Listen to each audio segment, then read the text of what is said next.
saya sebenarnya ada contoh sebelum ayah saya bertobat itu merupakan contoh yang buruk. Jadi contoh hadir tapi tidak berperan. Terus itu tidak bicara violence. Ketika dia misalnya ketika muridnya membalas, ketika dia mau ditangkap kan, ambil pedang lalu kemudian potong telinga salah satu hamba imam kepala gitu ya. Lalu Yesus tidak membalas dengan violence, tapi dengan kasih, tapi tegas. Lu kira gue nggak bisa? Dia tahu dia bisa, tapi dia tahu kapan harus bertindak. Di dalam ketegasan dan kebijaksanaan itu dan tanggung jawab itulah bagiku aku menemukan sosok pria di dalam Kristus. Ya. Gereja akan terasa lebih maskulin kalau punya apa? Gereja akan terasa lebih maskulin kalau punya apa? Kalau punya wajib militer mungkin. Dikirim ke barat.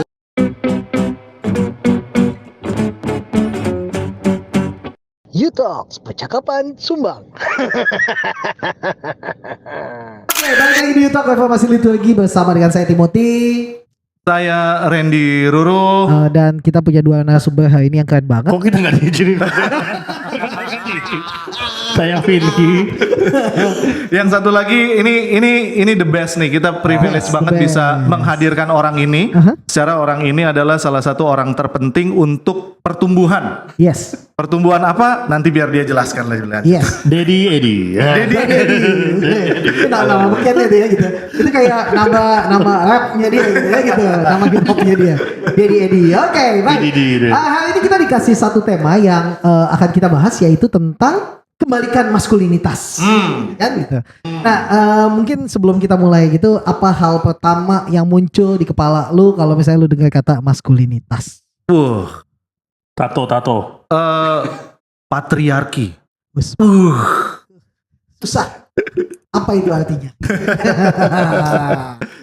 Terus yang sebelah sana? Saya tanggung jawab. Tanggung jawab. Kalau Daddy Eddie? Pertumbuhan.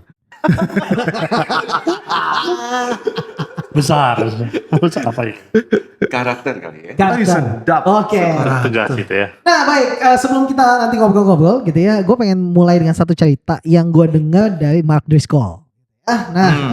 Buat teman-teman di luar sana yang berpikir bahwa masa reformasi liturgi dengerin Mark Driscoll, kalau gue sih iya, kalau mereka enggak.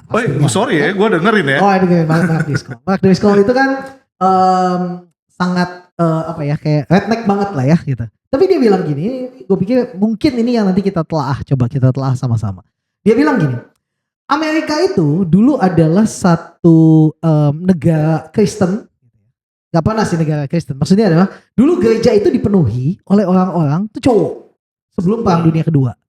Begitu mulai Perang Dunia itu cowok-cowok pergi wajib militer.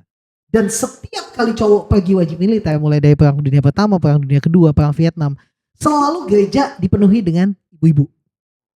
Dan di situ mulai ada perubahan. Altar itu mulai dihiasi dengan bunga. Segala sesuatu itu mulai dibuat lebih feminim. Seperti contohnya kayak gitu ya. Iya. Oke. Gitu ya. Ini Gitu kan. Ini feminim banget. Gitu Oh dong, ada. Altarnya dipenuhi dengan bunga. Lalu mulai acara-acara tuh dimulai lebih lembut. Potluck itu kan adalah ajang pamer kebolehan ibu-ibu memasak dan ajang makan gila-gilaan bapak-bapak. Gitu. Kan? Iya benar dong gitu kan gitu. Ajang ibu-ibu pamer kemampuan memasak dan ajang bapak-bapak makan gila-gilaan. Nah, tapi intinya gitu. Ketika pria tidak ada di gereja, maka gereja mulai di lead oleh wanita. Kita nggak bilang salah, nggak ada yang bilang salah gitu. Tapi kita ingin melihat bahwa seharusnya gimana sih untuk membalancekan hal ini. Nah, kita mulai dari Pastor Vinky dulu deh. Iya. Oke. Mentang-mentang saya kayak baju hitam ya. Iya. Yang bajunya aja nggak hitam. Iya. Karena nggak di briefing kan. Kulitnya hitam, gitu ya. Bajunya enggak. Oke. Aku sih melihat ya pada akhirnya kekosongan ini juga sebenarnya kan bukan hanya terjadi di Amerika ya. Kalau kita survei atau yang dulu pernah gue lihat di gereja itu, kayaknya memang kebanyakan di gereja atau mungkin di gereja kalian dulu gitu ya, perempuan dibandingkan ibu-ibu ya, ibu-ibu dibandingkan bapak-bapak. Kayaknya tuh ada nggak tahu ya, seperti ada rasa mungkin bagi bapak-bapak bahwa ibadah itu kurang manly mungkin. Kurang manly. Ada begitunya ya. Mungkin Iya. nggak tahu. Kurang jantan. Buat riset gitu ya. Tapi akhirnya kan masalah yang hilangkan bukan yang jadi masalah di sini kan bukan lagi tentang perempuan menjadi dominan, bukan, tetapi laki-laki yang tidak muncul ya, Iya. Yes. tidak hadir gitu kan. Masalahnya di situ kan, bukan siapa memimpin siapa, tapi Yes. kehadiran laki-laki. Ya, kalau yang diangkat masalah tadi kan, dan ya another one mungkin apakah laki-laki lebih logis sehingga melihat ibadah itu sesuatu yang superstitious mungkin, nggak tahu ya. Jadi kayak Superstitious. jadi Juga. nggak tahu, kita coba lempar ya, apakah ada itu sampai akhirnya lebih perempuan, dan akhirnya kan perempuan itu lebih bisa merasa berempati ya, ada aspek-aspek emosi di dalam ibadah yang akhirnya perempuan lebih nyaman dengan itu mungkin. Nggak tahu apakah itu menjadi salah satu alasan sehingga gereja itu menjadi penuh dengan perempuan. Tapi kalau misalnya masalah balance, ya mungkin perlu didefinisikan kembali apa sih maskulinitas, kalau seandainya isu-isu itu tuh yang membuat laki-laki jadi apatis atau nggak mau terlibat di dalam gereja dan sebagainya. Nah itu bisa kita omongin. Nah, kalau lu gimana, Bro? Kan gue dengar bahwa gereja lu yang dulu tuh katanya ruangannya tuh Yang dulu. gereja lu yang dulu tuh. Gue dengar katanya di situ kayak taman bunga. Yang nyumbang bunga tiap minggu ada yang nyumbang bunga dan itu beda-beda, bunga hidup. Iya.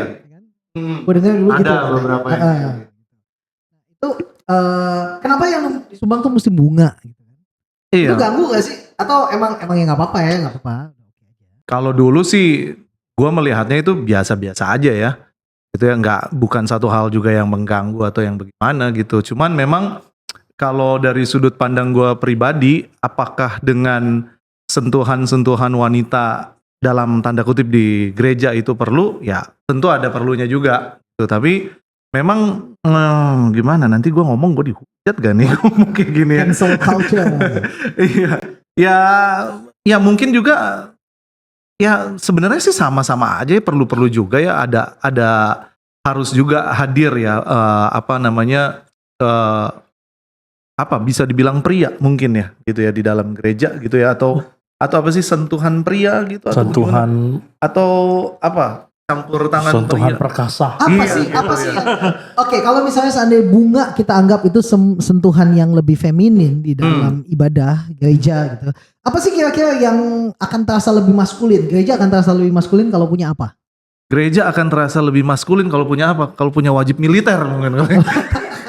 Dikirim ke bar. Dulu scam. Kayak dulu scam kan? Iya, kayak punya sejati. Oh iya itu ada itu sentuhan maskulin banget sih. Yang dibentak-bentak gitu ya. Gua pernah ada di situ. Gua pernah ada di situ. Itu maskulin banget ya dulu. Maskulin ala itu ya. Karena kalau kita bilang bunga itu identik dengan perempuan, Ya juga. banyak juga tukang kebun yang laki-laki. Betul, dan bagus betul. sebenarnya. Jago ya, gitu ya. My dad. Bener juga, jadi aneh Contohnya. sih sebenarnya. Kayak hal-hal kayak begitu sebenarnya jadi sorry nih ya, agak berkembang sedikit nggak apa-apa. Bunga dibilang adalah sentuhan wanita gitu ya, atau bagian dari bukan feminisme ya, Masak. feminim gitu. Tapi kalau masak juga benar, tapi Chef yang chef jago-jago yang laki-laki. jago-jago laki-laki gitu loh. Benar juga sih. Juga ya. Jadi apa dong yang bikin gereja akan terasa lebih maskulin? Apa ya kira-kira ya? Bikin barak. Bikin barang. Bikin barang. Bikin barang. Terus gerejanya ini desainnya juga yang industrialis minimalis gitu ya. Hitam, Gelap. Bener. terus besi gitu kan ya. Panggungnya juga besi, ada gearnya. Nah, itu. Lagunya Iya. gitu kan, scream gitu. Nah itu tapi yang kayak gitu juga yang ibu-ibu pasti nggak mau datang. Betul. Benar gak Ini sih? di sisi lain begitu gak sih? Maksud saya adalah bahwa kalau gereja itu lebih feminin, bapak-bapak tuh masih datang. Setidaknya ikut sama ibu-ibu. Tapi kalau Iya. misalnya gereja itu dibikin sangat maskulin, Aha. yang ibu-ibu gak mau datang. Mungkin perlu didefinisikan lebih lanjut ya, maskulin dan feminim itu apa yang mendefinisikan sesuatu maskulin, sesuatu feminin gitu ya. Karena kan dari banyak hal dulu pekerjaan tentara, polisi hanya buat laki-laki. Kan sekarang banyak perempuan gitu ya. Gojek juga. Gojek. Jadi kayak apa yang mendefinisikan perempuan dan kalau dalam konteks gereja feminin dan maskulin, apakah apa gitu ya. Nah, dan mungkin kita perlu pikirkan maskulin itu apa? Apa yang sangat pria, apa yang sangat ibu gitu, sangat perempuan gitu. Karena kalau dari kayak tadi kan jadinya kayak sangat relatif gitu ya. Di zaman yang sangat berkembang malah sukses tuh. tukang masak laki-laki, tukang kebun laki-laki gitu kan. Oh iya, sebelum kita lanjut ke minta pendapatnya Pak Edi, ini sekedar buat catatan buat teman-teman semua yang mendengarkan. Saya seorang guru, ketika saya ngajar anak kelas 1 SD, saya bercerita tentang Esau sama Yakub. Yang dianggap keren itu adalah Yakub. Oh iya, Yakub. iya, Buat iya. anak-anak SD sekarang yang dianggap keren adalah Yakub. Yang seneng di rumah, yang seneng masak. Gak ada anak SD tuh yang kelas 1 gitu yang berpikir bahwa Esau tuh yang berbulu, badan suka berburu gitu, yang keren gitu. Enggak. Dan saya ngerasa bahwa, oh, gue hidup di zaman yang berbeda nih. Berarti gue udah gak keren ya. Kalau berbulu kan. Gue coba lagi ngomong di kelas 2. Gue pikir itu di kelas 1, kelas 2. Responnya sama ternyata. Bagi mereka cowok yang bisa masak itu lebih keren. Oh. Nah. Oke. Silakan Pak Edi, ayo Pak Edi. Oh itu karena seci kali. Karena kan gak boleh bunuh Gak boleh. hewan. Coba nanti gue coba di planifikasi ya. Coba diklarifikasi. Silakan Pak Edi. Oke. Menurut saya yang paling menarik tadi adalah waktu Pastor Tim bilang hilangnya maskulin. Halo? Lebih kencang, Pak. Jangan lebih dekat kayaknya Pak. Hilang ya. Siapa yang ngambil gitu kan? Menurut saya sih nggak hilang, tapi terdistorsi kali. Oh Oke. iya, betul. Kemudian terdistorsinya kenapa? Satu, tadi nyambung lagi ke Pastor Tim bilang bahwa di teman sama halo. Lebih kencang aja. Lebih Jangan kencang lagi. kencang lagi lah. Lebih Kencang kencang aja. lagi, Pak. Lebih kencang. Keluarkan kelaki-lakianmu. Jangan kita ngomongin laki-laki suara tak terdengar kan. Oke. Tadi balik lagi ke nyambung ke Pastor Tim tadi soal anak-anak yang lebih mengidolakan Yakub daripada Esau. Sekarang lagi dari riset nih ya. Riset yang saya lakukan Asik. lebih banyak guru-guru wanita dibandingkan guru pria. Oh iya, Iya. betul. Bisa jadi itu juga Betul, that's true. salah satu unsur yang menyebabkan terdistorsinya idola anak-anak yang semula Iya. lebih ke yang berbulu hunter kayak gitu kan, jadi berubah jadi yang memasak, yang lembut dan sebagainya. Oke. Oke. Ya. Jadi nggak hilang sih sebenarnya, cuma terdistorsi. Oke. Kata yang bagus sih, terdistorsi ya. Distorsi. Iya betul. Atau jangan-jangan salah laki-laki juga sih, maksudnya tidak hadir di dalam konteks Betul. Laki-laki anak-anak. yang gak hadir. Iya, gitu kan? ya. Jangan-jangan masalah distorsi ini gara-gara fatherless dan Iya. sebagainya. Iya. Karena di sekolah kami, di TK itu, hanya ada 3 apa 4 ya, 4 guru laki-laki. Oh gitu. Sekolah yang SD lebih banyak lah, yang SMP. Jadi kayak semakin kecil levelnya, semakin tidak ada laki-laki. Iya. Jadi akhirnya kan orang figur laki-laki itu hilang kan? Iya. Jadi yang diidolakan dari kecil sama anak-anak, siapa yang Iya, hadir? mungkin karena laki-laki juga kadang-kadang masih berpikir ketika ngurus anak itu kerjaannya istri lah ya. Oh iya. Gitu ya kan, ngurus anak kerjaannya istri ribet-ribet, kalau misalnya kayak gantiin popok atau apa segala macem. Kayaknya itu kerjaan yang feminim sekali gitu, kayak bukan kerjaan laki-laki. Kerjaan laki-laki adalah provider apa segala macem. Mungkin seperti itu. Jadi makanya mungkin makin lama makin kesini kehadiran laki-laki ya lebih terdistorsi, mungkin seperti yang si Pak Edi bilang. Dalam dunia pendidikan, Dalam dunia gereja, pendidikan gitu ya. kan ya. Iya. Nah, karena pilihannya adalah kenapa gue ngajar kelas 1 SD. Gue juga sebenarnya nggak pengen ngajar kelas 1 SD gitu ya. Tapi pilihannya antara gue atau Pak Dedi atau Pak Ben. Kan pilihannya kan. Laki-laki semua Ya, ya. gitu. Laki-laki semua dan yang itu dua itu tampangnya lebih menyeramkan daripada gue ya, gitu kan. Gue anggap seperti itu gitu. Yang nggak tahu nanti kita tampil. Jadi maksudnya lu nggak manly gitu maksudnya. Jadi makanya lu dipilih Lu jadi paling nggak ketua. manly. Lu paling nggak manly gitu. yang paling culun. Paling gak preman. Dan kultur kekerasan yang akhirnya mungkin ya, aku pikir ada aspek di mana kayaknya ada satu asumsi bahwa laki-laki itu harus dekat dengan yang namanya violence, dengan dulu. Fisik. Kalau tempatku begitu, kalau laki-laki itu kalau perempuan itu mainnya apa dulu ya, laki-laki itu mainnya tawuran, ya, jadi kayak gitu. Sparta. Akhirnya kan Mainnya kok tawuran sih? iya, mau tawuran, jadi kayak berantem 1 lawan 1, Oh iya, gitu-gitu ya. iya. Yang akhirnya orang merasa kayak ya kalau lu kayak gitu, dan akhirnya kan kita akhirnya cuma mengatakan itu salah tanpa provide di mana anak laki-laki itu harus mengekspresikan dirinya. Kan gimana pun energi anak laki-laki itu lebih banyak ya, Betul. testosteronnya lebih tinggi dan sebagainya.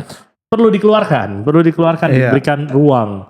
Akhirnya kan nggak ada, hanya dibatasi tanpa diberikan ruang untuk mengekspresikan diri. Jadinya seperti ada gerakan gini, ada kayak kalau gue menjadi laki-laki nanti terlalu violent, jadi jangan terlalu manly deh, gitu-gitu ya. Ada deh kayak Jadi ekstrim. menurun gitu ya standarnya gitu kayak begitu ya Kak, standar Standar laki-laki gitu ya. Soalnya kalau dibilang laki-laki selalu identik dengan kekerasan dan sebagainya gitu. Kan karena zamanku begitu ya. Kalau misalnya anak yang teman kelas kita ya atau seangkatan yang kurang laki-laki biasa jadi korban bully. Iya benar. Dan saya pembulinya. Iya. Salah satu. Nah, Maafkan. Itu kalau paling enak untuk kalau Dedi Edi gitu ya yang Dedi Edi. membesarkan 3 orang anak laki-laki. Oh ini cowok semua nih anaknya Cowok nih. semua nih anaknya. Oh iya, Kita mesti iya dengar. betul. Ini poin paling penting nih soalnya. Sebelum ke situ sih sebenarnya yang jadi yang menyebabkan terdistorsinya maskulinitas itu adalah tadi tidak ada figur teladan. Ada. Tadi di sekolah sendiri sudah dibahas bahwa guru laki-laki lebih sedikit dibandingkan guru perempuan gitu kan. Kemudian distorsinya lebih parah lagi dengan andilnya media yang makin lama makin membuat apa namanya Informasi. maskulinitas itu terpecah menjadi 2 kutub. Gitu kan. Oh. Satu yang toxic masculinity yang Iya, Oke. iya, iya. intinya suka banting-banting Toxic agresif. masculinity kenapa nunjuknya ke saya Pak? Toxic bukan. masculinity.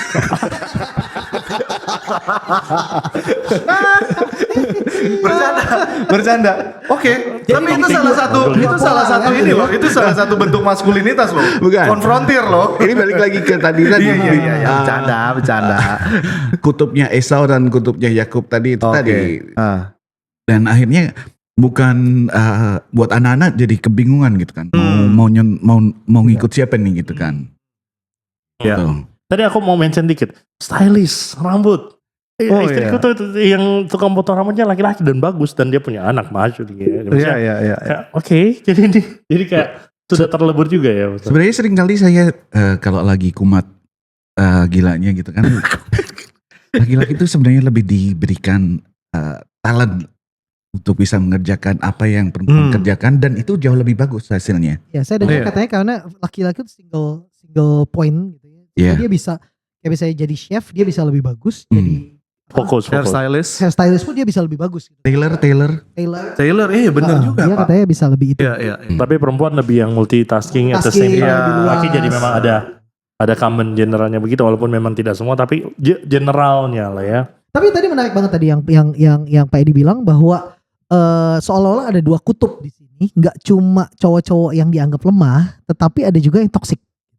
Jadi seolah-olah kita tuh kesulitan untuk melihat jadi cowok tuh kayak apa sih Iya, harusnya. keseimbangannya. Iya, benar. Keseimbangannya tuh kayak apa sih gitu. Karena kita lihat di media, kita lihat ada cowok-cowok yang dianggap lemah, tapi di media juga kita lihat ada cowok-cowok kayak Donald Trump, gitu Candy kan. Boy. Gitu Ada kan. yang kan Donald Trump. Kayak Donald Trump gitu kan yang suka-suka dia lah. Setiap minggu ada berita tentang Setiap dia. minggu pasti ada berita tentang dia gitu kan gitu. Jadi kita memang mungkin gereja juga agak kesulitan untuk melihat cowok seperti apa sih harusnya hari-hari ini. Belum lagi gerakan. Aku sangat tidak anti dengan feminisme semua tahu ya. Cuman kadang-kadang ada ekstrim yang akhirnya seolah-olah mengatakan ya we don't need men gitu kan. Lama-lama man is a myth gitu.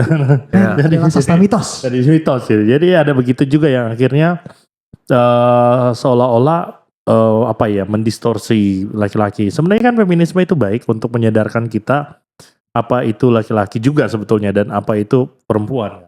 Perempuan juga penting, perlu dihargai begitunya. Cuman akhirnya kan ada ekstrim dimanapun ya. Gue pikir kita hidup nggak mungkin ada yang sempurna ya. Ada satu gerakan baik pasti ada efek gitu. Kalau membesarkan 3 anak laki-laki, Pak? Membesarkan 3 laki-laki itu sebuah tantangan, sebuah blessing juga sih. Karena dari awal juga sebenarnya saya minta laki-laki aja. Soalnya nggak bingung nanti kalau pas jalan-jalan ke mall antar anak. Kalau perempuan kan kalau saya nggak bisa masuk. Oh. Ada garing. Udah jokes ini. Tapi balik lagi ke pertanyaannya, esensi pertanyaan jawabannya adalah membesarkan 3 anak laki-laki susah-susah gampang. Kita harus bisa berperan sebagai ayah yang bad cop and good cop gitu. Sekaligus gitu. Iya, sekaligus.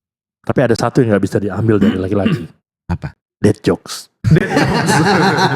Berarti kalau misalnya kita lihat gitu ya kalau misalnya kita melihat dalam Alkitab kan sangat patriarki kan. Kita harus mengakui bahwa Alkitab itu sangat patriarki. Tapi tentunya kita perlu untuk melihat apa sih sebenarnya yang menjadi warisan maskulinitas. Dan apa sih yang sebenarnya sesuatu yang memang harus ditinggalkan di abad 21 ini. Nah, ada nggak yang punya pendapat tentang hal itu? Loving. Oh, ya. Kalau ya memang Alkitab itu patriarki, tapi kita mesti hati-hati ketika kita bilang Alkitab itu apa, karena biblical belum tentu Christ-like, gitu ya. Bisa jadi gitu. Dan kalau kita bicara tentang laki-laki, kalau misalnya kita mau bicara the best atau the most virtuous man di dalam Alkitab, ya siapa lagi kalau bukan Yesus kan? Betul. Dia menjadi teladan utama kita gitu ya. Dan Yesus itu Cuci kaki muridnya. Yesus itu adalah sosok yang tegas, tapi juga penuh kasih. Sosok yang jelas maunya apa. Tapi at the same time dia memahami kebutuhan orang. Itu kan hal-hal yang laki-laki yang punya direction jelas tuh ada kan di dia. Ketegasan. Sosok pemimpin yang melayani juga. Betul. Jadi konsep yang paling jelas ke laki-laki atau apapun ya Yesus. Dan kalau kita lihat Yesus itu kan tidak bicara violence. Ketika dia misalnya ketika muridnya membalas ketika dia mau ditangkap kan ambil pedang lalu kemudian potong telinga salah satu hamba imam kepala gitu ya. Lalu Yesus tidak membalas dengan violence, tapi dengan kasih, tapi tegas. Lu kira gue nggak bisa? Dia tahu dia bisa, tapi dia tahu kapan harus bertindak. Di dalam ketegasan dan kebijaksanaan itu dan tanggung jawab itulah bagiku aku menemukan sosok pria di dalam Kristus ya. Dia bertanggung jawab dari awal misinya kelar, walaupun dia harus menangis kadang-kadang laki-laki menangis, bayangin sampai menangis dengan mengeluarkan pilu-pilu darah kan. Kan sebuah pergumulan yang besar. Dan ini menjadi contoh, menjadi satu pengingat bagiku karena salah satu hal yang mesti kita sadari tingkat bunuh diri itu tinggi di laki-laki. Another one, karena sepertinya juga ini menjadi toxic yang terlalu ekstrim bahwa laki-laki itu yang satu terlalu cengeng, yang satu nggak boleh nangis. Nggak boleh nangis. Aku bukanlah Superman. Aku juga bisa nangis. Tapi kata papaku nggak boleh nangis kan? Nggak boleh kan? Bukannya juga dulu nggak boleh nangis? Ya. Gini, kalau silakan mau dihabisin dulu apa? Habisin dulu ya. Iya. Jadi mengelola emosi itu adalah bukan tidak manly loh. Benar. Kita harus bicara tentang emosi harus divalidasi. Gua tersinggung, gua sakit. Karena membuat laki-laki itu salah satu studi yang aku sempat lihat ya. Jadi laki-laki itu tidak terbiasa dengan emosi. Jadi kayak gini, dia kuat di luar tapi rapuh di dalam, ada istilah itu kan. Karena ketika dia menghadapi sakit, dia memilih untuk denial.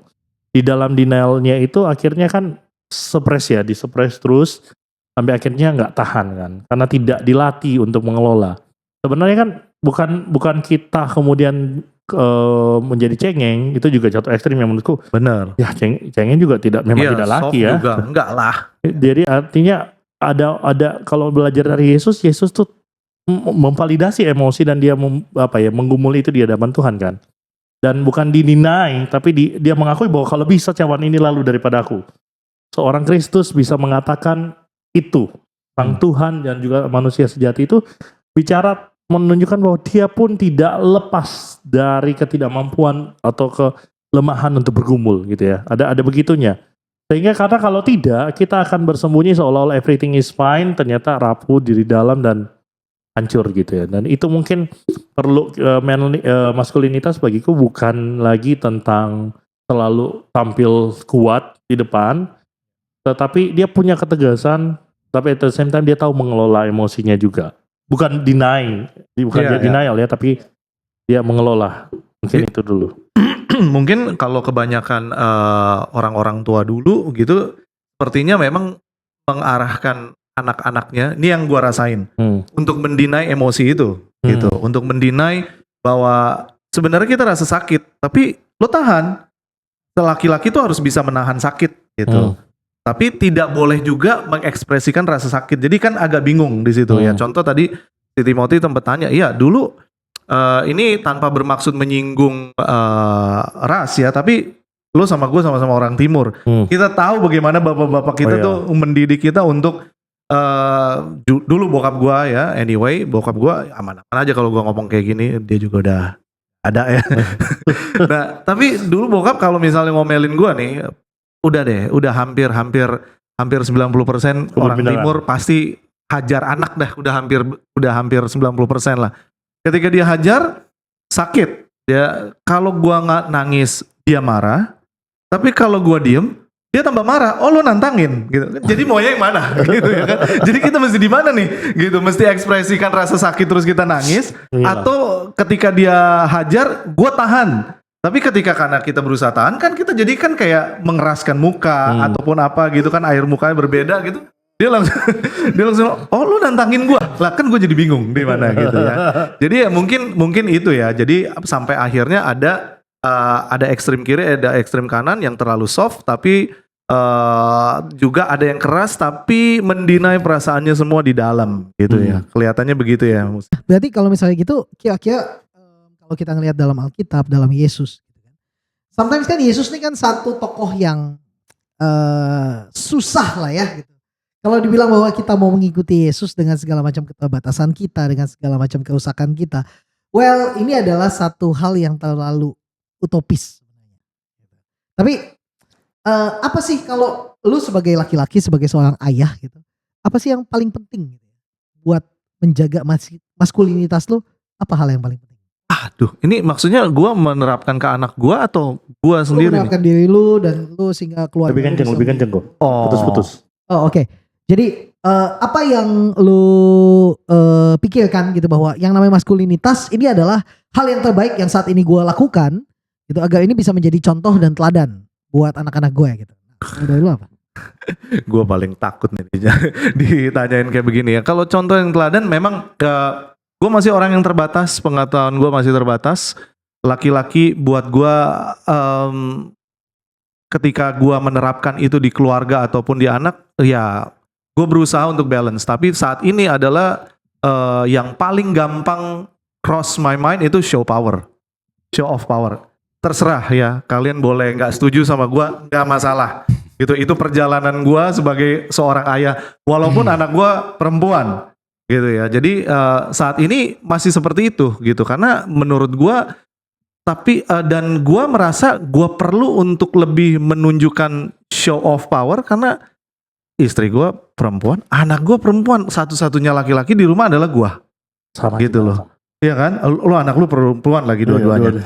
Makanya kadang-kadang memang gue juga harus ada, itulah gue butuhnya seorang istri untuk membalance itu gitu. Karena kadang-kadang gue pun juga teman-teman jangan langsung berpikiran ketika show of power terus gue langsung hajar main tangan anak gue ataupun istri gue, tidak ya. Bahasanya sangat dianggap patriarki, show power. Mungkin kalau kita bahasanya lebih netral seperti exercising authority. Whatever it is, I don't give a it. Pokoknya yang gue tahu show off power gitu ya. Gitu, gue Ada taunya itu. istrinya di sini, saksinya. Ya ada bini gue, lu tanya aja gitu. Bahkan ya teman-teman ya, ini gue kasih hint sedikit. Bahkan gue hampir ya, bukan hampir, ini lagi nego bahkan. Gue mau masukin anak gue tuh ke sekolah boxing Oh. gitu. Iya, ada saya tuh gue mau masukin ikut les box. Tanya di mamanya tuh. Kalau Lea udah jadi sasaran gue ya. Jadi ya nggak tahu ya. Ya itu nggak tahu. Gue masih menerapkan bahwa ya gue harus punya kekuatan itu gitu. Walaupun di satu sisi gue juga orang yang lemah sih sebenarnya. Gitu. Tapi ya nggak tahu ya. Kalau dari saya sih seperti itu. Oke. Ya. Terserah. Boleh sama, boleh enggak. Ini kan kita ngobrol ya. Ke Payet dulu, Payet yang Oke, tadi apa yang jadikan teladan Payet? di awal acara tadi sudah disebut-sebut tentang fatherless apa namanya? Generation. Generation, betul. Wih. Oke, tadi juga Bro Randy sudah share gimana ayahnya mendidik dia gitu kan. Di saya sebenarnya ada contoh sebelum ayah saya bertobat itu merupakan contoh yang buruk. Jadi contoh hadir tapi tidak berperan. Deep. So Gitu. deep. Lagi nih. Kutip tuh. Menit keberapa tuh? Detik keberapa nanti jadi itu tuh. Hadir tapi tidak berperan. Gitu ya. Ya benar juga. So deep. Man. Ini bedanya pemula jadi orang tua sama yang udah senior. Dari situ kan saya sebagai bukan korban sih, saya nggak menaruh diri saya nggak mau jadi playing victim juga. Tapi dari situ saya bisa belajar untuk kedepannya apa yang sudah dia lakukan tidak akan saya lakukan kalau itu memang merupakan contoh yang kurang benar, betul.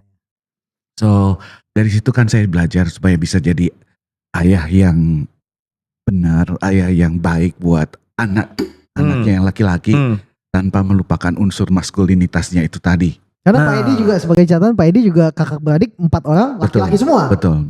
Keluarga laki semua ya. Yes. Nah, oh ya, saya mau nanya soalnya sama dia. Saya mau nanya.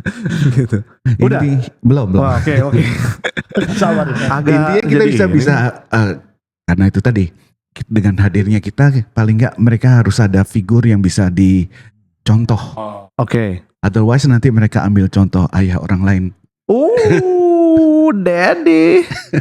Gitu kan. Daddy wasn't there. So, yang paling penting yang saya tanamkan sebagai laki-laki buat anak saya yang laki-laki adalah satu, tanggung jawab. Tanggung jawab. Yes. Oke. Kedua, respect lawan jenis juga. 3, Harus punya komitmen. Oke. Ya, Tegasan gitu ya. Iya, Jadi harus tegas, jangan kayak terombang-ambing gitu ya Pak. betul. Harus decisive, jangan kayak Adam. Jangan kayak Adam. Betul. Pak Edi, sorry, gue mau nanya boleh juga ya. Boleh. Kita bawa tema ini lebih relate nih sebagai sama-sama orang tua. Nah, karena kan saat ini sejauh ini kan anak gue kan perempuan gitu. Pak Edi kan anak 3 loh, cowok. Nah, selama masa pertumbuhan sampai sekarang gitu ya, Pak Edi show power dalam hal mungkin fisik, dalam hal mungkin arogansi gitu gak sih? Harus ada gak sih sebenarnya? Apalagi sama anak-anak laki-laki. Oh ya. Bener kan? Itu gak bisa dihindari dong. Saya pernah, tapi kadarnya sekarang nih, koko-kokonya si Christopher itu sampai bilang, kadarnya mulai turun, papa mulai gak galak lagi sama si Christopher. Mereka kangen Karena kan? makin besar juga kan ya. Gitu Iya. kan? Tapi suatu ketika juga pernah saya mukul gitu kan. Tapi setelah itu nyesel juga. Nyesel juga. Karena itu berarti saya mengulang apa yang diulang. Apa Oh yang gitu. dilakukan. Oh iya. Memang So sebenarnya mengajarkan itu gak harus pakai pukul sih. Gitu ya. Tapi dulu gembala gue lah ya. Gitu. Gembala gue, dia pernah ngomong gini sih. Kita pernah ngurusin satu anak gitu. Anak ini anak orang kaya. Mamanya tuh kaya raya. Tapi gak punya bapak. Dia orang kaya. Gak punya bapak. Anaknya suka hati. Terus gembala gue cuma ngomong gini. Anak kalau gak pernah dibentak sama bapaknya tuh kayak gitu. Nah. Gue juga pikir iya gitu. Kalau gak ada figur bapak. Gitu, gak pernah ada ketegasan seorang bapak. Ya anaknya suka hati. Ya, gue masih old school lah ya gitu. Iya, saya percaya. juga termasuk saya masih orang yang cukup mengusung tapi percayalah nggak gila lah ya gitu ya. Yang lumayan masih percaya dengan tiger parenting. Kalau saya kayaknya agak nggak tahu ya di pemikiran saya apa iya kalau nggak tiger parenting itu masuk akal gak sih inikan seorang anak, membesarkan seorang anak. Again, terserah kalian mau disagree sama saya juga nggak masalah ya, kita sama-sama ini. Iya. mungkin bagiku sih lebih penting gini sih. Kita masih sadar bahwa as parents itu yang aku coba tanamkan. Gak ada satu cara untuk membesarkan anak. Kita ada harus satu pakai metode. ada berbagai cara. Iya. Kadang kita harus jadi singa, kadang kita harus jadi Betul. domba, kadang kita Iya. harus jadi seorang pemimpin yang tegas, kadang kita bahkan harus menjadi anak kecil yang belajar dari mereka kan. Ada banyak sekali. Maka yang seringkali yang hilang di zaman sekarang adalah ketegasan. Itu aku mengakui. Tapi di satu sisi juga ketika kita bicara tentang tegas, kita perlu refleksi ketika ketegasan itu lahir dari satu kemarahan yang self oriented atau karena kita tahu I want my kids gitu ya untuk jadi apa. Kalau udah lahir dari self oriented, bagiku itu menjadi masalah. Ya, ego kan, karena ego kan. Jadi diri kan. ya misalnya, gue juga menanamkan masalah tanggung jawab, gitu ya. Masalah kehadiran juga penting. Tapi kadang-kadang menghormati orang-orang itu di kita tuh cukup disiplin, say thank you please dan sebagainya. Ya. Mengajar anak-anak untuk apa ya? Untuk menghormati lah anakku perempuan ya. Mau tidak mau aku harus memberikan satu role laki-laki itu seperti apa supaya ketika kelak dia memilih memilih pasangan, setidaknya aku menjadi standar yang paling rendah dari itu. Pikiran gue gitu ya. Karena kalau misalnya jangan nanti berantem kok lu pilih laki-laki yang kayak gitu. Ya siapa suruh tidak Karena nggak menjadi ada yang role model pernah kan? jadi kasih ayah yang contoh. nggak hadir, Ayah yang nggak ayah hadir. yang nggak hadir akan membuat anak perempuannya berpikir bahwa gue bisa cari laki-laki yang cukup hadir aja kok, Iya. gitu kan. Jadi dia mengambil yang Tanpa tidak berpikir gitu, Betul. cowok ini kerja apa enggak, Iya, gitu. iya, Pokoknya yang penting lag, hadir. yang lag dari Yang papanya lag dari kan. papanya itulah yang dia cari. Makanya sebagai ayah kita coba hadir secara utuh. Cuman berapa kali aku tuh notice, gue tuh bisa marah banget sampai marah yang tidak seharusnya. Kalau misalnya gue panggil Harmony, sini dulu. Kalian kan masih kecil ya. Harmony, berapa kali gue panggil dan gue bisa teriak sampai mama mertua di dalam kamar semua bisa satu rumah Keluar. Dengar. Iya.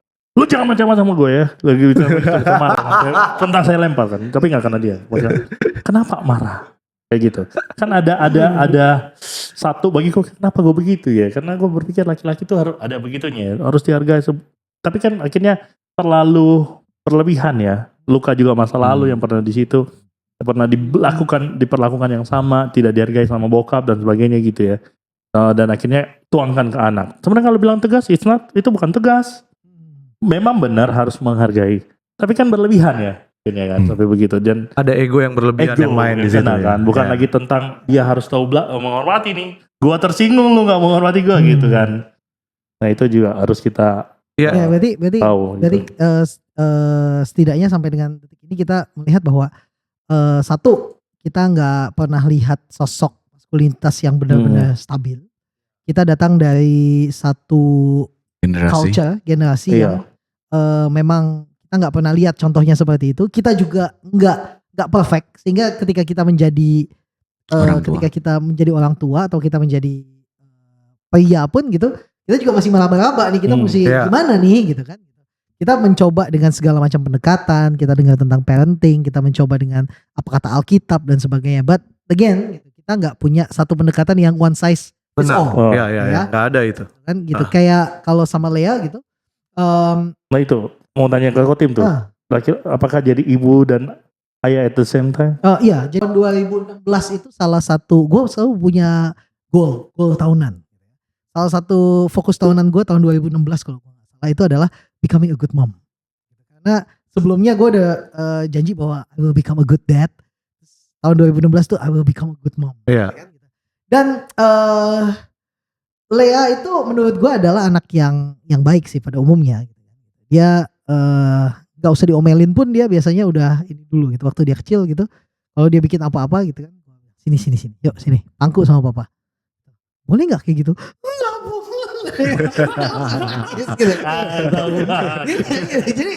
Jadi sebelum diomelin pun dia udah iya nggak boleh gitu pak, ya udah oke gitu kan gitu. Jadi nggak perlu adu otot atau adu argumen gitu. Gue juga nggak pernah ini gitu kan.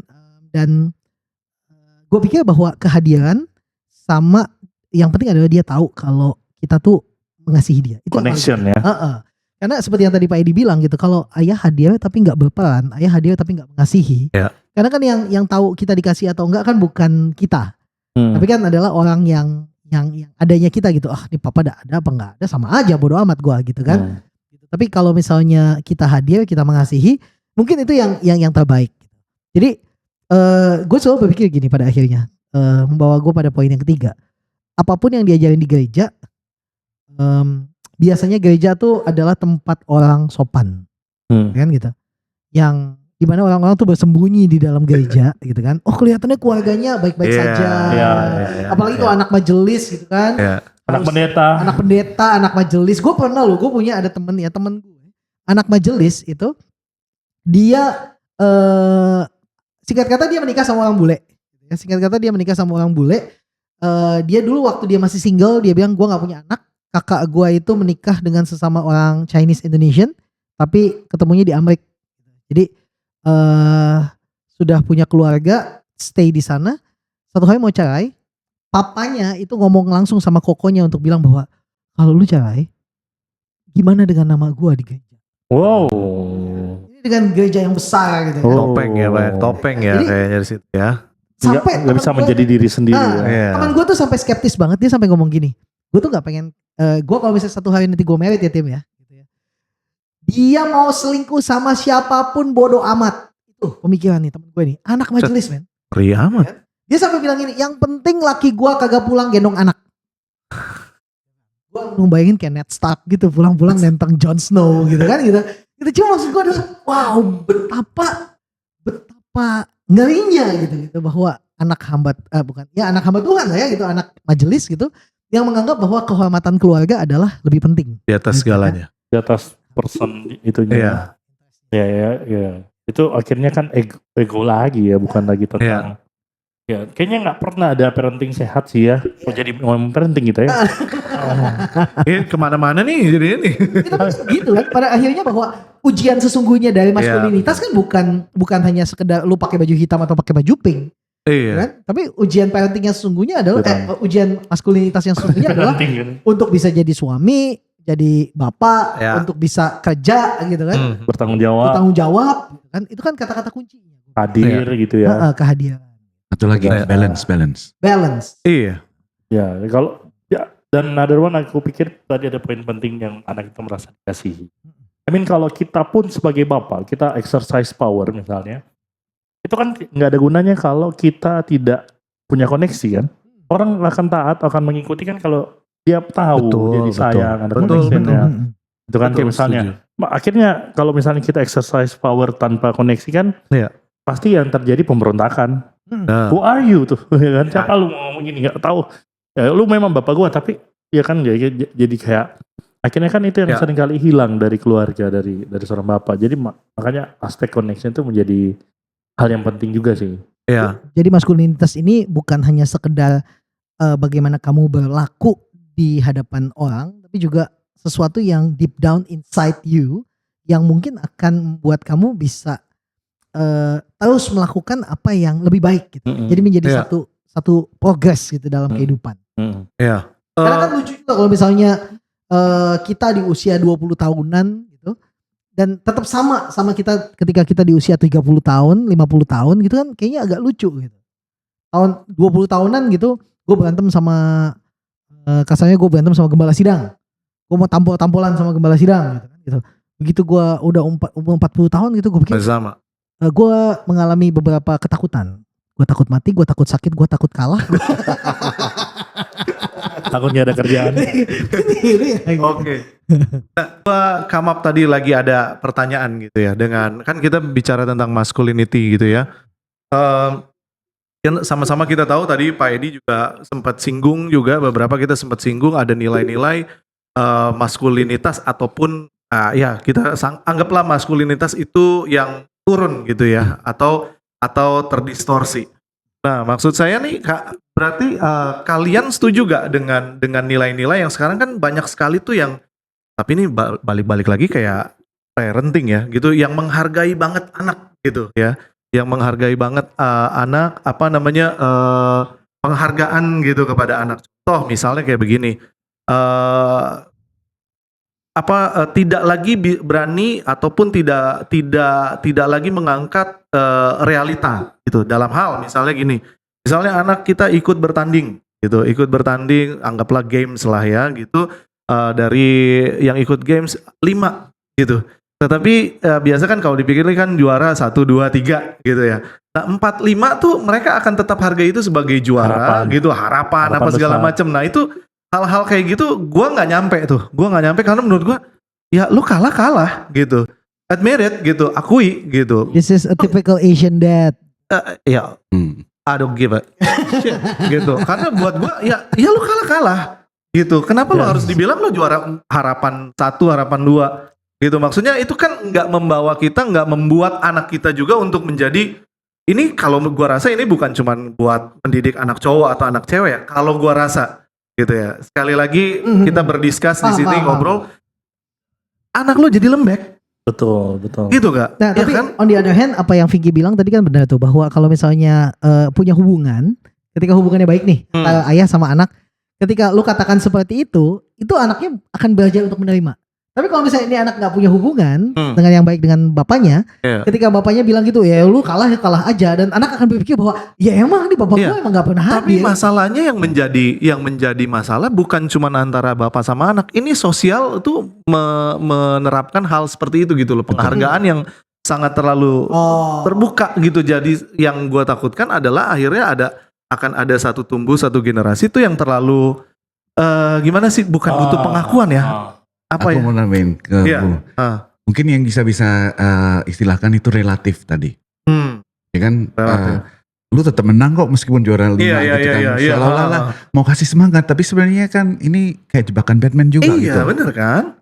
Itu bukan yang tadi dibilang denial gitu, iya kan? Jadi, memang Cilea akhirnya pernah jadi ikut denial. lomba cerdas cermat Alkitab di sekolah apa waktu itu? Juara 3, yang ikut cuma 3 ya benar ya? So, Apa ini? Dia juara 3 itu cuma 3 ya kan? Wah, kamu hebat. Cuma 3. Ternyata bapaknya nggak tahu berapa orang. Tidak dihargai prestasinya. Kalau ini kebalikan. Ada juara, ada prestasi dibilang enggak. Tapi ini kan maksudnya juara 5 kan maksudnya gak juara gitu kan maksudnya dia gitu kan. iya gitu maksudnya ya just admit it. Ya, lu nggak juara, kita harus keep up, kerja lebih baik lagi. Tahu Jadi gitu. kayak tidak siap, akhirnya menjadi generasi yang tidak siap gagal. Iya gitu ya. benar, Ada gitu loh. kegagalan, Gak siap gagal, dianggap sebagai gak siap terima iya. kenyataan gitu loh. penting. Ya kan? Benar sih, menurut aku itu juga penting ya kalau kita bicara tentang ya termasuk maskulinitas atau apapun, kita harus terima realita. I mean like kalau memang anak kita nggak juara ya sudah katakan saja itu Iya, okay. Next betul. time you can try. Yes. Betul. Oh ini tidak menentukan diri identitasmu, keberhargaanmu, Yes. iya. Tapi Yes. kalau memang ya jangan akhirnya ditutupin kan. Iya. Mungkin jadi terlalu ekstrim sama lah kayak misalnya di dunia luar yang maaf nih ya agak sedikit ini nggak boleh bilang botak misalnya. Itu kan kayak kalau Siapa itu yang botak? kalau itu realita kan yang nggak masalah. Iya, Tapi kalau gitu, itu dibilang botak itu jelek nggak boleh. Bener. Nggak boleh, kalau Eh, itu tapi betul. dalam kerangka hubungan kali ya. I mean that seperti yang kalau Ko Felix cerita gitu kan. Ko Felix bilang bahwa di LLC adalah gue dihina kayak apapun tapi gue gak marah gitu ya. Dia bilang gitu. I don't know man, karena kalau dulu gitu kita nih kita Kan generasi Karena Iya, bagi kita botak enggak, itu pujian. maksudnya itu nggak masalah gitu. Kalau dulu zaman gue iya, ya, di zaman dulu. gini kalau sekarang sekali lagi ya terserah deh, gue mau diserang. Oh lo penganut body shaming atau apa? I don't Ini di care cancel, gitu ya, bukan gitu ya. cancel Mau di culture. cancel kayak siapa gue juga gitu. Cuman maksudnya kalau dulu gue bermain dengan teman-teman gue gitu, hal-hal yang kayak begitu kita anggap itu biasa. Kata-kataan orang tua gitu, panggil-panggilan Edi, anyway nama bapak saya juga Edi, ayo tuh catat tuh nama bapak gue Edi juga. Ya terus dibilang dikata-katain Randy, I don't give a shit man gitu, maksudnya kenapa gitu kalau kita kayak gitu terus dikatain yang gendut lah, cuman kan sekarang kan sangat ini Political. banget ya, menjadi culture untuk menerima gitu, lu nggak boleh kayak gitu, body shaming gitu. Makanya gue suka dark jokes tuh. Nah, makanya kita perlu untuk mendidik mendidik laki-laki lah ya. Nah gitu iya kan. enggak, maksud gue kayak gitu tuh gimana ya gitu kan, maksudnya kan jadinya nggak tahu ya, orang jadi terlalu gampang tersinggung gak sih, dan kita laki-laki tuh perlu gak sih kayak begitu? Tapi relate dengan pertanyaan Bro Randy tadi. Ah. Ya sebenarnya kan kalau kita lihat nih, saya maupun Bro Randy lebih pro ke bahwa jelas menang-menang, kalah-kalah. Iya. Nggak ada yang di tengah-tengah gitu kan. Nothing in between Yes. gitu pokoknya. Laki-laki, perempuan gitu loh. Nothing in between juga. Tapi dengan berkembangnya masa sekarang di mana semuanya serba relatif. Semuanya Oke. nggak bisa dilihat dari sisi dua polar aja, tapi harus ada sisi abu-abunya gitu. Oke. Ya. Menurut saya justru lebih bikin itu tadi, bingung nggak sih? Nggak laki nggak perempuan. Ya semua zaman kayaknya memang punya Punya konteks tantangannya tantangan sendiri. masing-masing ya. Kan karena memang kita tidak bisa mengakses kebenaran yang benar-benar fully true kan, karena Dan maskulinitas kalau misalnya seandainya kita bawa di dalam satu hubungan yang baik gitu. Gue pikir itu akan menjadi satu contoh. Baik sebagai seorang kakak, sebagai seorang ayah, sebagai seorang pastor. Dan karena pastor juga mostly kan, bahkan ada yang memperdebatkan secara teologis apakah pastor itu boleh cewek apa enggak gitu kan. tidak gitu ya. Ya kan gitu. Tapi apakah kenapa cowok gitu? Karena mungkin kalau gue tuh lebih hal-hal yang pragmatis. Gitu kan. Kalau Dila ke layanan gitu pulang jam 1:30 pagi di daerah Tanjung Priok gitu kan, gue kan khawatir kalau dia ditodong ya. Kok bisa lu Gua khawatir lu nodong. Jam 1 pagi di Gila daerah, di daerah Tanjung Priok. Maskulinitas sih maskulinitas tapi nggak nodong juga kali. Nah, maksud gue lebih kepada hal-hal yang pragmatis gitu ya. Ya, Tapi juga ngerti. kita itu lebih melihat kepada hubungan. Ketika kita ngomong kita punya hubungan yang baik, maka teguran atau apapun itu bisa diterima dengan lebih baik. Kalau kita punya hubungan yang baik. Menurut gue gitu. Dan seorang pria yang sejati itu adalah bagaimana kita bisa building bridges, bagaimana kita bisa membangun hubungan yang lebih baik dengan banyak orang. Gue pikir itu penting banget. Ya. Tapi mengklarifikasi bukan berarti kita anti pendeta perempuan.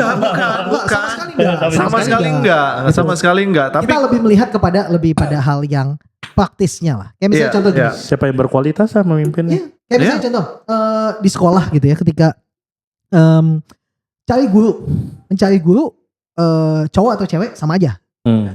Tapi satu yang selalu gue tanya gini, bisa bawa kendaraan nggak? Gitu kan? Itu tuh nggak peduli lu cewek atau cowok, tapi ketika lu nggak bisa bawa motor, lu nggak bisa bawa mobil, walaupun nggak ada hubungannya sama sekolah, tapi kalau misalnya seandainya nanti mesti ngantar siswa dan sebagainya, lebih dan ternyata memang lebih banyak cowok yang bisa bawa kendaraan. benar. Gue sebenarnya bilang gini, terakhir gue meningkatkan bisa bawa motor, bawa mobil, mengendarai awan kinton. Gue berharap ya bisa mengendarai awan kinton sebenarnya. Guru-guru kan gitu. Nah, gue juga punya cerita sebelum kita nanti link gitu ya. Gue pengen gini. Lu percaya atau enggak itu bahwa Lea waktu kecil dia pernah ngomong gini sama gue. Pa, nanti aku udah gede, aku mau jadi penyanyi. Orang pun datang akan kembali. Percaya? Ketika dia bilang dia mau jadi penyanyi, itu gue berpikir bahwa gila, anak gue tuh nggak bisa nyanyi. Man. Lea itu adalah seorang yang sangat baik, sangat cantik, sangat manis gitu, tapi dia nggak punya nada. Gitu. Dia tuh tone deaf menurut gue. Dan ketika anak gue bilang gitu ya, gue seorang bapak, gue ngomong apa? Gue ngomong gini sama dia. Menurut papa ya, kayaknya kamu nggak cocok kalau jadi penyanyi. Tapi kalau kamu mau tetap jadi penyanyi, papa akan jadi orang yang akan bersorak buat kamu. Gitu kan, gitu ya, gitu. Jadi maksud gue adalah kalau hubungan itu kan dibangun ya, gitu kan. Bahwa lu nggak cocok jadi penyanyi, tapi kalau kamu tetap mau, papa akan jadi orang yang nomor 1 yang bersorak buat kamu. Walaupun yang bersorak cuma gue doang, gitu kan ya, gitu. Dia baik banget loh dia. Jadi kita melihat bahwa ada Soraknya apa? Atau bibit. Gak tahu gimana. Enggak, dia sorak sesuai dengan nada kuncinya.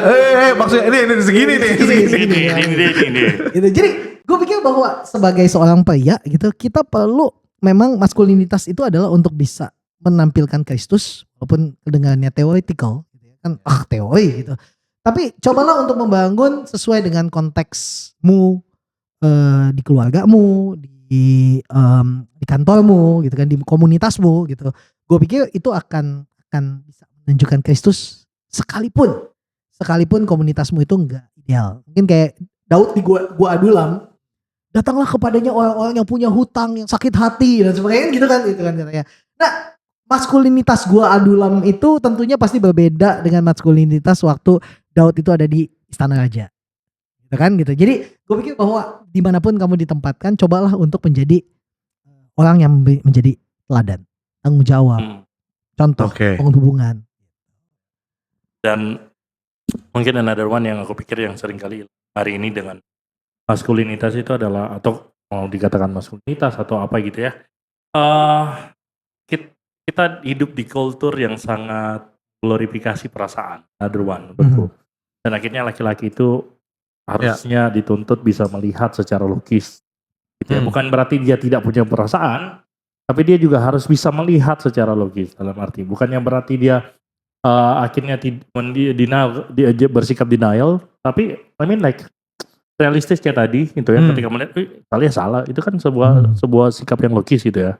Yang melihat realitas secara tajam dan secara apa adanya, itu harus ada.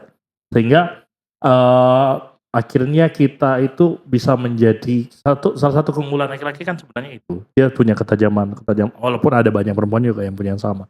Walaupun berbeda gitu ya. Ya, bagiku ya akhirnya yang membedakan itu another one. Yang penting yang sering kali hilang hari-hari ini. Lalu kemudian di satu sisi juga bagaimana laki-laki untuk bisa salah satu yang hilang dari laki-laki yang gua rasain adalah sekuritas gitu ya.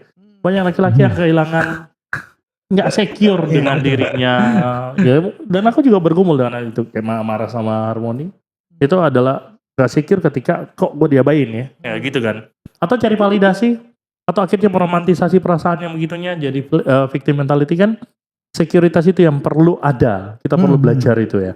Sehingga kayak Daud, kalau dari menyambung ke situ, Daud itu kan dalam konteks apapun dia punya perbedaan di dalam bersikap dan sebagainya, tapi satu hal yang cukup konstan dari Daud, dia selalu bernyanyi, ya, menciptakan lagu yang emosional kan. Dia tahu itu perasaan itu, tapi tidak emosi itu kemudian begini. Tidak kemudian emosi yang dia luapkan, yang dia refleksikan, yang dia hayati itu membuat dia tidak melihat secara jelas dan secara logis kayak gitu kan. Ketika tadi banyak quoting ketika dia bisa berpura-pura gila itu sebuah akal, itu ide yang logis itu. Oh, dari logis itu emang konteksnya. Gua harus begitu supaya bisa survive. Harus begitu ya. Dan I mean like itu tuh ada aspek yang jangan kalau mungkin kita masih hidup di dalam kultur Asia di mana perempuan banyak mengambil posisi yang penuh dengan welas asih gitu ya, mengasihi, embracing, maka perlulah sosok laki-laki yang mengarahkan kepada sesuatu yang ini nih, yang rasional, yang benar tuh kayak gini. Ada itunya yang harus ada. Ya itu jadi gue keinget sama perkataan dulu gue pernah ngobrol bareng sama si Pastor Tim gitu, kalau perempuan itu mungkin kasihnya tidak bersyarat, tetapi kalau bapak itu mungkin kasihnya bersyarat gitu ya. Mengajarkan disiplin gitu ya, segala macam. Susaku Endo bilang kasih ayah itu bersyarat untuk mengimbangi kasih ibu yang tanpa syarat. Ya, walaupun sebenarnya di dasarnya bukan karena kasihnya bersyarat, bukan. Tapi mengajarin lihat proses. You have to do this in order to become that, gitu kan. Sebenarnya jadi isu yang yang kepikiran adalah dari percakapan ini tuh arahnya ke resiliensi. Zaman sekarang udah gak ada, susah sekali orang-orang yang punya resiliensi kan. Banget ya. Karena semuanya harus dikasih perasaan, harus gitu ya. Udah begitunya. Akhirnya jadi kayak mungkin disitulah ketika dunia itu fatherless, kita dibilang toxic. Iya, ketika kita dunia fatherless, akhirnya kan membuat tidak ada sosok ayah yang mengajarkan kekeras apa segala macam. Nah, akhirnya mengambil ekstrim yang satu lagi nih, zaman ini. Ayah hadir, tapi hadir dengan konsep yang sangat membelah gitu ya, tanpa ada disiplin. Nah, akhirnya kan kayak ketika dia mau hadir secara keras, sudah generational trauma ini sudah sebegitu ininya, akhirnya mau hadir keras dianggap toksik. Iya, dianggap toksik. Gitu. Ya makanya masalah connection itu yang dijelasin tuh. Ini kan kita masih punya waktu ya. Ada pertanyaan lagi saya. Gitu. Jadi maksudnya kalian gitu, Pak Edi, Vinky gitu, sama Timothy masih setuju gak sih dengan parenting yang keras yang mungkin akan ada fisik? Kalau aku pribadi kalau fisik, karena anak cewek nggak pernah sih gue pikir gitu. Nggak pernah ya? Gue nggak. Ya, walaupun apa gue cuma gue doang yang berpikiran seperti itu ya? Padahal anak gue cewek. Di saya sih masih setuju gak? Oke. Parenting kan ada 2 orang ya. Kita sebagai ayah, sebagai suami juga ada 2 orang. Istri dan sebagai ibu. Aduh, gue mau bercanda nih, cuman gak enak nih nanti. Ya terus. Intinya kan sebenarnya tadi yang seperti saya sampaikan, kita harus 2 orang itu harus bisa bertukar peran dengan cantik sebagai orang tua yang utuh buat anak kita. Betul. Jadi itu playing good cop and bad cop. Kalau satu ketika saya yang jadi bad cop, berarti dia yang harus jadi good copnya. Sebaliknya seperti itu. Jadi anak-anak masih ada tempat pelarian kalau memang harus misalnya kebentok sama saya, bad copnya gitu kan. Masih ada ke mamanya dan sebaliknya. Jadi anak nggak lari ke orang lain atau ke sesuatu hal yang negatif begitu. Jadi itulah pentingnya suami istri berperan sebagai orang tua yang utuh. Ya, jadi masih tetap setuju atau tidak? Kekerasan setuju, apalagi untuk anak laki-laki ya. Ya, itu yang saya mau tahu juga. Karena nggak tahu ya, anak laki itu ya oke, lanjut ya. Kalau saya sih enggak ya, dalam arti ya bukan kan itu, lebih ke gini. Aku tidak setuju tapi sometimes melakukan. Karena ketika gue refleksiin, ketika gue melakukan, seringkali bukan for her sake. Bukan buat anak gue sih. Buat lo. Moni. Karena guanya yang memuaskan ego lu, emosi. gitu. Gak ya pernah. kan? Karena kalau dipikir-pikir, Ya. pikir-pikir ya, kan anak itu masalah yang dihadapi anak atau anak melakukan kesalahan kan itu bertahap dan berproses. Kalau sampai akhirnya kita harus memukul, berarti kan ada proses yang hilang. Betul. Proses ngomongin apa ya, dan sehingga ketika gue pikir kalau sampai gue harus memukul, berarti kalaupun nih mengambil keputusan memukul, maka yang harus pertama yang gue pukul diri gue sendiri. Kenapa? Karena akhirnya gue lewat kan proses-proses awal sampai akhirnya harus tangan yang merangkak untuk mendisiplinkan. Sebenarnya kan kalau connection dibangun itu ya, maksudnya akhirnya kita harus bisa diomongin, bisa diarahin itu kan yang hilang kan. Sampai akhirnya anak bertindak. Ya so far anak gue masih kecil ya, nggak tahu ke depannya akan lihat gimana. Jadi ya so far gue berusaha untuk tidak. Kalau disiplin itu lebih yang dia nggak mau makan, kita mungkin orang pernah susah gitu ya. Jadi ya sangat sensitif juga sih. Jadi kayak misalnya dia nggak mau habis makan, ya gue biasa taruh dia di atas satu lemari, dia nggak bisa turun sampai dia selesai makan. Kayak gitu. Toxic masculinity. Toxic. Nggak pakai tangan Ya, tapi begitu. neken juga. Coba Pak, kenapa pakai tangan? Apa bedanya? Karena gue berpikir gini, another one adalah kalau ini anak perempuan ya kita beda prinsip ya. Iya. Karena- Gak apa-apa, ini aman kok kita begini. Karena gue mau dia tahu gini, kalau one day lu dipukul sama pasanganmu, ingatlah diri lu aja nggak pernah mukul lo. Kalau sampai dia pukul, jangan biasakan, lawan, Ya. cerain bahkan. Walaupun gue pendeta ya, Oke. tapi kalau misalnya anak gue dipukul, gue akan mendukung. Gue akan orang pertama yang bilang cerai aja. Oh. Orang mau bilang apa? Cerai nggak boleh. Anak lu, ini anak gue, bukan anak gitu gitu jadi begitunya. Karena bagi gue ya, gue nggak mau intervensi, Betul. tapi gue kasih prinsip aja. Iya. Ya. Karena gue pernah terlanjur, tapi gue nggak memukul gila-gilaan ya, paling menyentil gitu ya. Kalau berarti gue akan berpesan kepada anak gue, one day lo disentil atau lo dipukul sama cowok lo atau suami lo, hit him back, gitu ya. Pukul balik, gak usah Boleh. pusing gitu. Pukul balik. Nanti kalau kalah, gue maju gitu ya. Gitu aja kali ya kalau gue. Makanya kita harus sehat. Iya, betul, harus sehat. Tapi waktunya kita ada Iya, lu pukul balik. Nanti urusan minta maaf di guru, gua dah yang maju dah, nggak apa-apa dah. kalau sama teman laki-laki ya. Oh iya dong. Ini bulan depan minggu ini ya, Narmoni udah ikut taekwondo. Wah, tuh kan. Mantap. Kecil-kecil. Bener kan? Diem-diem dia sok-sok lembut. Lu masukin juga anak lu ke taekwondo kok. Kalau lihat dari kecil kan kita biasa main itu ya, main Smackdown ya. Nah, gitu. Itu parah. Rock bottom.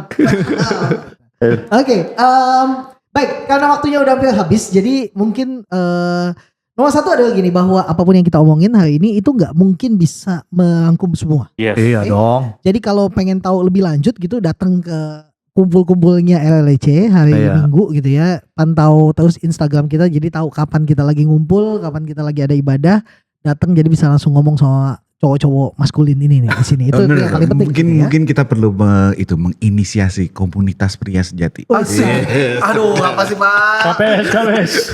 Loh, saling sharing gitu ya. Iya, betul. Berapa kali mukul? Dan ini masih kecil banget loh ya. Ini mukul. Kita masih menghargai cowok-cowok ini yang bisa jadi teladan gitu. Tapi kita tahu bahwa cowok-cowok di luar sana tuh ada punya lebih banyak masalah daripada apa yang kita omongin tadi. Betul. Kan? Tentang masalah perselingkuhanmu gitu kan, kita bisa selesaikan. Bahaya banget gitu. Tapi perselingkuhan itu juga tentang masalah toxic masculinity, ya kan? Iya. Gitu kan gitu. Apalagi lack of dream. Itu juga masalah toxic. Gak ada ambisi gitu Gak ada ya. ambisi gitu kan. Tidak ada mimpi untuk kedepannya, gak ada visi sama sekali. Iya, nggak ada That's a direction problem. kan. Gak ada direction itu. Jadi ada begitu banyak hal-hal yang nggak kesentuh sama program kita yang mungkin cuma 1 jam ini gitu. Tapi kalau misalnya you are struggling with that, yuk datang sini ngobrol sama kita. Siapa tahu kita bisa jadi alat Tuhan untuk menghancurkan mimpimu yang aneh itu dan untuk mengembalikanmu kepada jalan apa yang Tuhan inginkan dalam hidupmu, kan gitu ya gitu. Oke, closing words dari Randy. Closing words. Tadi bukannya itu udah Oh, udah, closing words. closing words. Tadi Cukup lah. gue bilang tadi sedikit itu, kalaupun mukul mungkin lebih sehat adalah sentil, karena sekarang sentil. Anyway, gue gak mukulin anak gue kayak orang gila ya, enggak ya. Karena kalau pukul sentil sampai lah. kelebihan tenaga kita Iya, kan. benar. Kalau sentil, siapa sih yang bisa sentil sampai ini Iya. lempar? Nggak mungkin kan. Kalau di cerita itu pendekar Raja Wali itu ada yang namanya Tanji Sintong.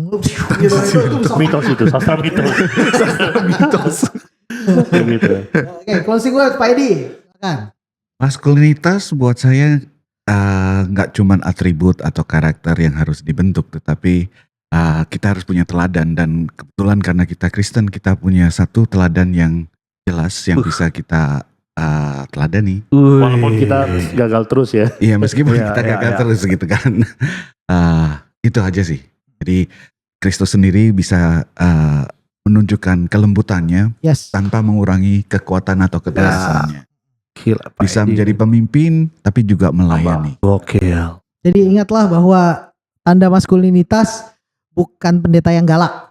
Ya. Gitu, Dan ngancem masuk neraka, bukan ya? gitu ya. Gitu. Nah kalau ya gue singkat Karena nggak aja. 40-an ya. Beda topik. Kalau dulu gue singkat aja sih. Maskulinitas itu bukan keadaan. Maskulinitas itu sebuah perjalanan.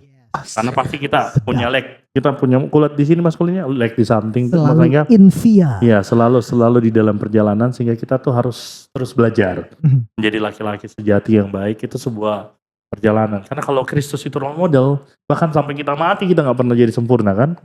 Jadi belajarnya. Ketika kita gagal bukan berarti kita berhenti. Kan kalau kita pesimis, victim mentality, kalau gue gagal, ya udah gue emang begini, kasihani diri kan, self pity. Tapi kalau kita melihat dari kacamata yang lebih baik, kita akan melihat kalau gue gagal itu artinya gue harus belajar, terus belajar, dan selamat Oke. belajar. Oke. Sudah. Udah ya? Cukup, Oke, cukup. Udah kalau pada gitu. bagus-bagus, udah. Thank you everybody semua yang sudah menyimak. Karena itu Yo. jangan lupa datang gitu ya, ngobrol sama kita, itu akan Iya. lebih seru daripada hanya dengan ini gitu ya. Betul. Oke, thank you very much Timothy Athanasius, Thanks. Anjing pamit diri semuanya. God Bye-bye. bless. Bye-bye. You Talks, percakapan sumbang.